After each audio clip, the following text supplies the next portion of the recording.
Joining me now, teacher and chairman of Conservative Friends of Education, Stephen James. Stephen, good morning. Hello, good morning, Jeremy. This is unbelievably bad and wrong, isn't it? Yeah, I couldn't believe it when I read this report. I mean, there had always been kind of inklings of this going on, and, you know, we couldn't quite put our finger on it, but this is just putting, you know, backing it up with data, and the numbers are so much higher than I initially thought they would be, and it's shocking. Stephen, I want to give you a story I gave to somebody 2 hours ago. I'm sure you probably weren't listening at that point. I don't blame you. But here's what... And I use this as a personal example for a reason. And I did it last night, and I want to just make the point, because everybody jumps on the bandwagon and there comes a huge debate about trans. I've done enough shows over my life with people who were born in the wrong body, and it is terribly difficult. It is a huge, huge thing for anybody with counselling and great detail over the years to deal with. And I salute, and I've genuinely mean this, spent time with people who have transitioned. What worries me is when my 16-year-old daughter told me 6 months ago that the 13-year-old, so year 9 intake in her year, right? 32 of them joined, Stephen. And within 6 months, 11 of them were seeing a school psychologist because they were concerned about their gender. Now, I can be accused by certain people, and will be, that I'm talking rubbish, but this is my theory as a parent, right?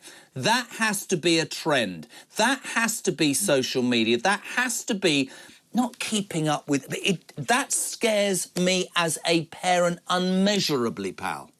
Yeah, and rightly so. It should scare you. I've got a daughter now in secondary school. She's in year 8.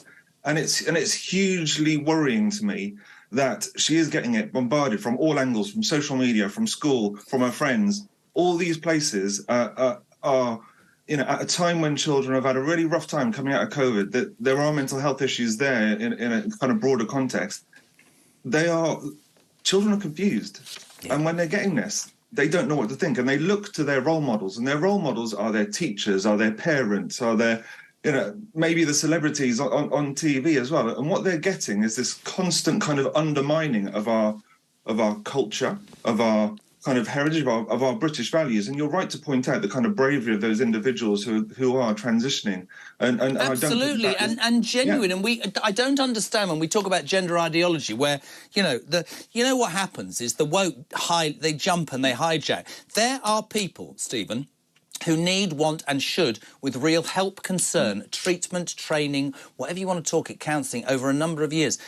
But when I hear that 33% of my daughter's year are suddenly considering it, I don't care if I get called all names under the sun. That is a trend, and that is disgusting. And whilst the people have also said to me before, by the way, today, oh, but the thing is, Jez, a lot of these kids don't have anybody to talk to. I get that. There are abusive homes. There are kids who, you know, are born in children's, whatever. However, that is still not the point. Yes, absolutely, they should be able to talk to teachers. But when you hear that teachers aren't talking to parents, Stephen, that frightens me. That's it. Yeah, that is the scary part, that the communication isn't happening. And, you know, as a teacher, a child can't even bump their head or graze their knee without you having to fill in 10 pages of paperwork, phone up the parent, reassure them, tell them that it was an accident. Yet they can go through this hugely life-transforming kind of process, but without informing the people who are most important in their lives. Now, one of the core principles of safeguarding is that you don't keep secrets from the people who need to know. And it just seems to me that this has been completely disregarded by some schools. And at the same time, I do have a bit of sympathy in terms of the guidance coming out from the government is vague. And in terms of just kind of RSC, so sex education, it's saying teach age appropriate. Now, what is age appropriate? And there's a lot of schools are going, oh, right, okay, well, we can't actually decide that, so we'll outsource. And they outsource to a third party like Stonewall, who themselves have got a political agenda. And schools have an absolute duty to remain impartial. See, as I see it, and you're a teacher, so have you had any kids come to you and say, you know, Mr. James, I'm worried about my gender? Has that happened to you? No, it hasn't. And if it did, what would you do? What? Not just the rules. You talk about safeguarding. What would your conscience have you do? I think, look, internally, I would probably be panicking, because I would have never encountered this before. Outwardly, I'd obviously be reassuring the child that what they've shared is, you know, is their feelings, and I would never kind of discount those. but I would be looking for advice and looking for support from my colleagues. And I'd also be looking for kind of broader support, because this is new territory for us as teachers. And how can we as teachers, reassure, advise, talk to? Should we be advising? It's not our place to advise. Would you phone the parents? Would you phone the parents? Would that? Personally, I would. I would have to do it. I don't think the parents are the most important people in children's lives, and I think that's getting forgotten in a lot of this kind of. I think it's really. I think the reason it winds me up is, I don't want to. I'm actually not going to diss teachers, because you make a really salient point. It's very, very difficult if the guidelines isn't there. But we live in this world now of safeguarding, and you sort of want to say, can you add common bloody sense to that, please? Because I absolutely understand there are kids who cannot talk to their parents. I've experienced that, right? I genuinely mean that. Okay, I've heard it many times. But there are also kids who are malleable, pliable. They're teenagers.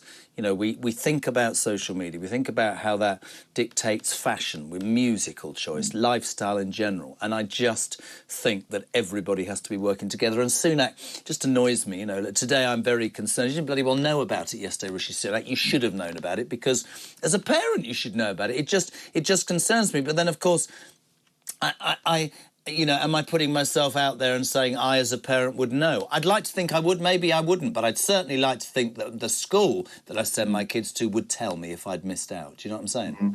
Mm-hmm. Yeah, absolutely. And look, I think people like Miriam Cates has been raising this as an issue. Rosie Duffield, I mean, it's not often I will praise a Labour politician, but Rosie Duffield is one of the bravest ladies in Parliament ever. Rosie Duffield. Yeah. Let's nail it. Yeah. And she has been, kind of standing up for her beliefs. She's been a real kind of conviction politician on this. And I think people appreciate that. I appreciate that as a Conservative looking at a Labour politician.